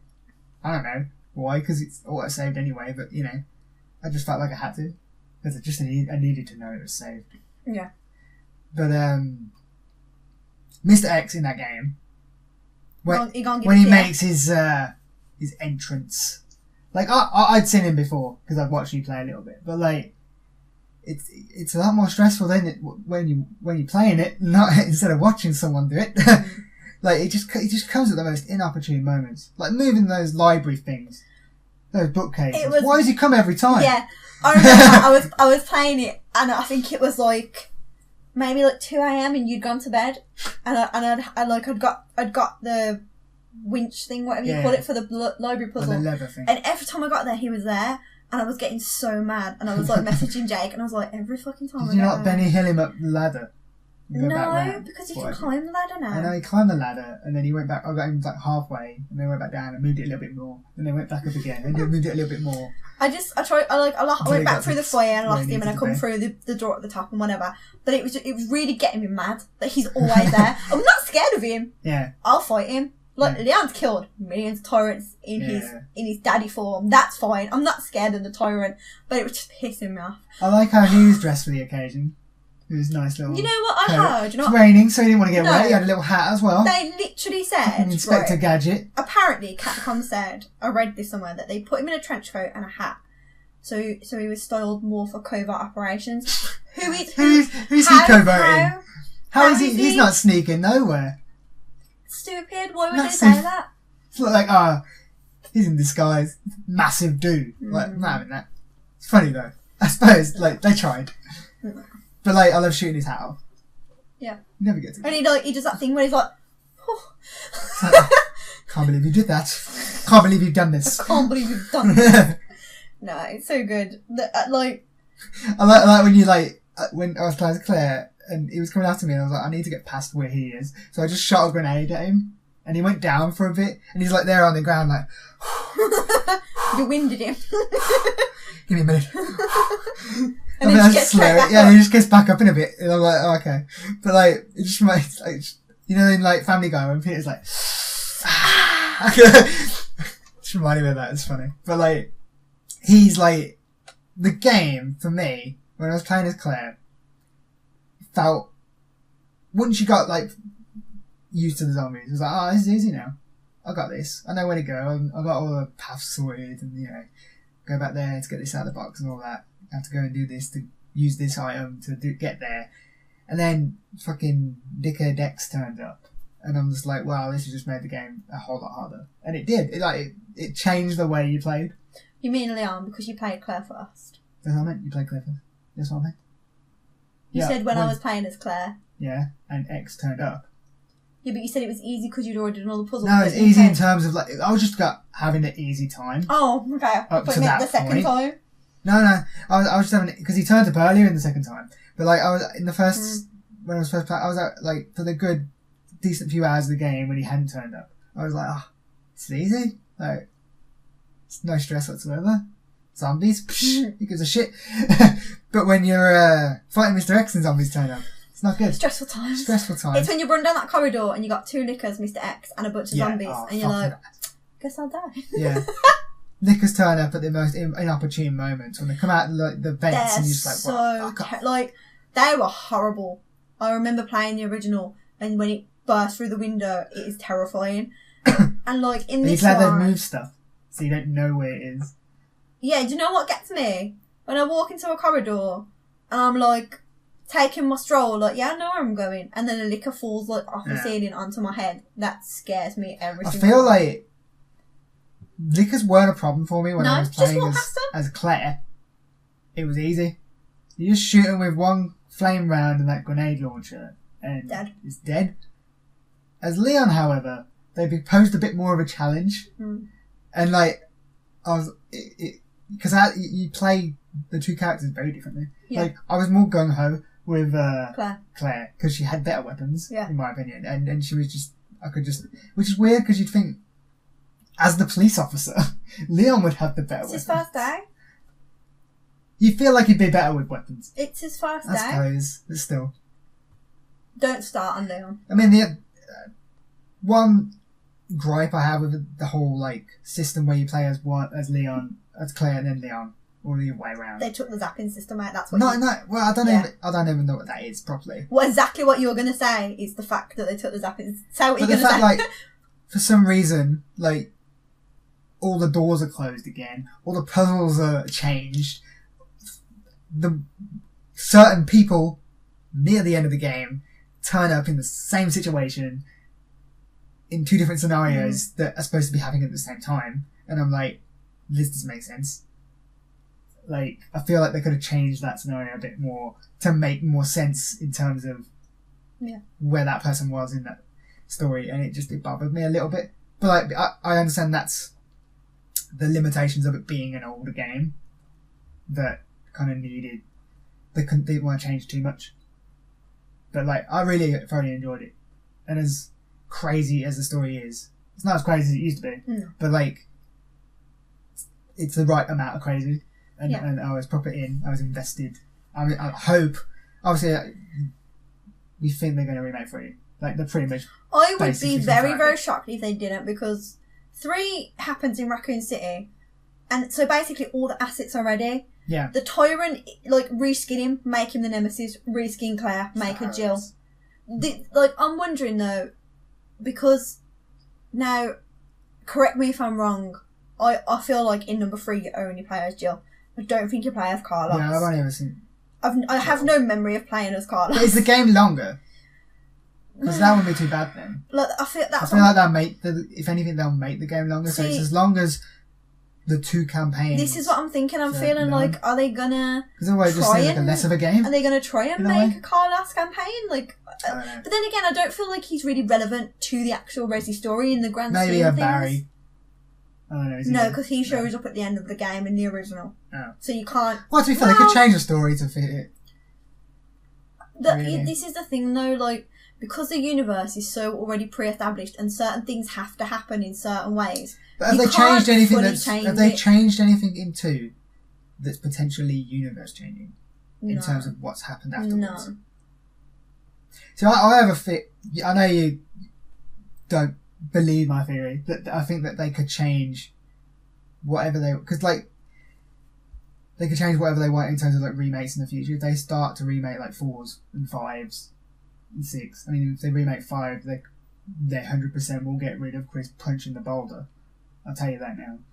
Or I feel like they'll just remake up to 4 and then go off in a different direction and make new 5s and 6s. Because like 5, as well as it sold, wasn't well received. No, it was awful. And 6, I mean, as much as you like 6 also wasn't well received. Which I don't understand. So, I don't know, I feel... I don't like... I kind of get it. No, but what... Because, like, you really enjoyed Leon's campaign, but, like, did you care about any of the others? Yeah, no, what I liked about 6, I liked the way all the different characters had different campaigns with different types of gameplay. They were like, we really liked number 4, and then they made number 5, and certain people were like, I didn't really like number 5, I preferred number 4, and then other people were like, number 5 was sick. Who was like that?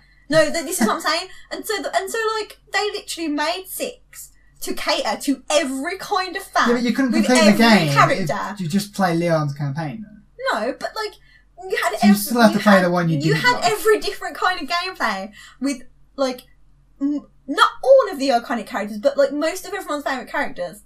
Like, they cater to everyone. And, because she doesn't fight anymore. She's a pencil pusher now. Watch the movies.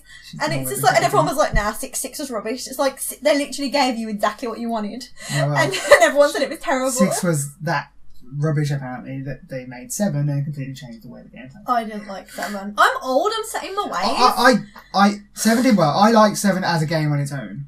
I feel like they could carry on with 7 in the way, and carry on the franchise that way, but also go off in a spin-off way with the third-person camera style they've done 2 after they've done the remakes. So I feel like they could go off in 2 different directions. One with all new characters, one with old, beloved characters. My best boy. Which would be the best of both worlds, really. I want to make another movie as this is Capcom. They make weird decisions most of the time. They're making good decisions now. Like, they were voted the best, like, company last year, gaming-wise, in terms of, like, most successful. That was mainly because of Monster Hunter World. But, Magic. Yeah, they brought out some good games in the last 3 or 4 years, and they're doing well. They haven't really had a failure, apart from Marvel vs. Capcom. But, No, like everyone makes mistakes. I understand why so many people really like 7, but for me, like, I'm about the story, I'm about the characters, so I didn't really appreciate 7. Yeah. Vendetta was the best one. Like, that movie was one of the best things that ever happened to me in my entire life. So I would like another one of those. I would like another CGI movie. Remake 3, yeah, sure, go off. Like, I'm not really bothered. Like I said, like, Leon's my favourite. Yeah. So I would much rather have something to do with him than, like... Well, there's interesting rumours going around about 8. Yeah, but, again, just rumours. They're rumours. Like, they're not confirmed. They're leaks. Something to do with 3.5 and the Hookman. I don't know. That looks so terrifying. But, like... That demo was actually terrifying. It's still apparently carrying on from 7 in terms of characters. Basically, quick, like, we don't have to... It's basically, the idea apparently is it's set on an island with a facility where Evelyn was apparently created. From 7. And it's going to have elements of, like, the character being drugged or influenced or whatever, so you see things that aren't real. Like 3.5. Because in the Hookman demo with Leon in it that became Devil May Cry, the reason why Leon... How that happened? Like, there's totally different things, surely. Devil May Cry would be even more lit if it was like that, but for some reason it's not. The reason Leon could see these weird things is because in that demo he was already infected, and the infection was making him see things. Okay. So I assume that's the route. If this is true, that's what I feel like that's the way Evil Within went. Yeah, there is that. And yeah. I mean, it's made by the same guy, so... It's not an infection, but it's... Well, we don't need to talk about that game anymore than we already have. Yeah. But, the second one was really good, though. Give it its props. Yeah, it's decent. They're decent. The first one wasn't good, the second one was pretty epic. Okay, right. But yeah, that's all the games we've been playing, right? For like an old fan who's played all the Resident Evil games. You enjoyed it. I enjoyed it, but you know, like, it hits that nostalgia. It hits this weird nostalgia with, like, again, because Leon's my absolute favourite character. To see his, like, origin again, and to see it change, and... But, like, is this, like, the kind of game that where you see it, like, this game looks like you... Remember the second one originally? No, because I remember, like, all the really bad, like...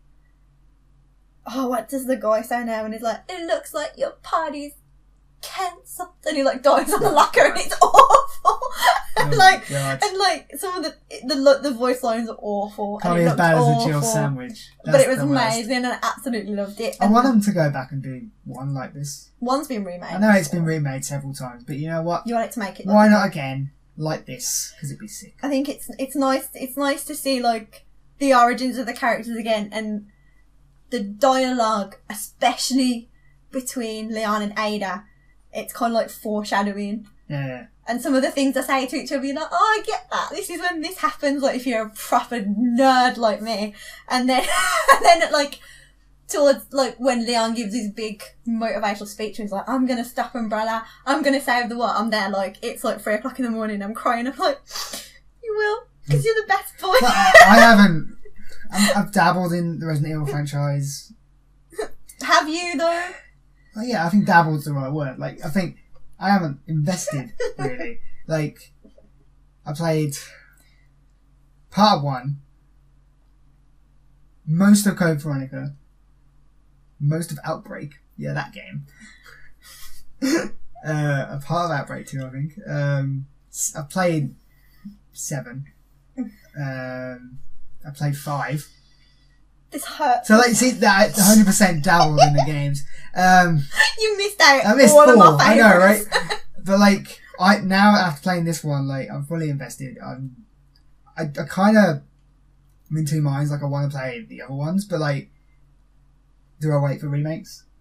Like, inevitable remakes? Because, like, this is done stupidly well. They'd be stupid not to make the rest in a remake. Wow. You have to So, wait. you know what I mean? Like, I feel like I'll wait for 3. That's the next one. That's 100% going to happen, I bet. Wow. You got wins. Code Veronica, remake, please. I would be very, very shocked if they didn't remake 3. They will. They will. And I feel like the DLC that's coming on the 15th of February, the Ghost Survivors, I feel like so basically you play as 3 characters who died in the canon story. This is like, what if they survive? Yeah. I feel like this is Did one of them die, though? I don't think he did necessarily. Well, obviously he did because he's in Ghost Survivors, mate. Well, I guess. I feel like this is kind of a tester to see if games like Outbreak files are needed or wanted. Because what is this if not an Outbreak file, essentially? I guess. Maybe just Outbreak files are going to be the DLC now. Maybe. But those Outbreak file people survived. But they legit canon survived. Some of them Up to a point. There's a newspaper in 7, if you pick it up. The article on the front. The lady. Is the reporter from Outbreak. Reporter? Oh, yeah. Mm-hmm. She's in 7 as well. From what I remember. Is that not what I have just, I thought you meant said? I thought you meant in... Sorry. Sorry. I thought you meant in 2. In 2, there's a cop from Outbreak Files 2, I believe, who's... I think she's escaped. I don't know. She must have. This is Chris, like, trying to talk about Resident... Tell everyone about Resident Evil, Chris. It's about zombies. Well, no, it's not anymore. That's my problem with it as well. But this one's about You're just zombies. a hater. Just a hater. I like zombies. I really enjoyed it. I like zombies. I don't it. like plant. It was nostalgia. It was new. I personally, I know it's not for everyone, but I like the changes they made. I like the dialogue between Leon and Aiden. It's made really me good. interested. As someone who wasn't necessarily a fan before, it's got me in. I really liked Claire in this one. I enjoyed it. I enjoyed it. I thought it was very good. I'm definitely now. I've finished Kingdom Hearts. When I can get off of Apex, I'm going to replay the whole thing. You can get off of Apex. Yeah, I'm going to replay the whole thing again. You're going to have Anthem by the time you get off Apex. It only took me 4 days to complete the game the first time around, though. Yeah. True. So now I know the answers to the puzzles, and literally I wrote down the answers to the puzzle as I solved them because that's what I used to do when I was a kid. Yeah. You can't. Well, that's how nerd I am. Are they the same? Mm-hmm. They're not procedurally generated. Nope. Okay. I don't know if the safe keys are. You know, the little mini safes, but the puzzles aren't. Because that's what I used to do as a kid. Like, I used to write the answers to the puzzle down so I never have to solve them again. Yeah. Especially on Resi. That's one way to do it. Nerd.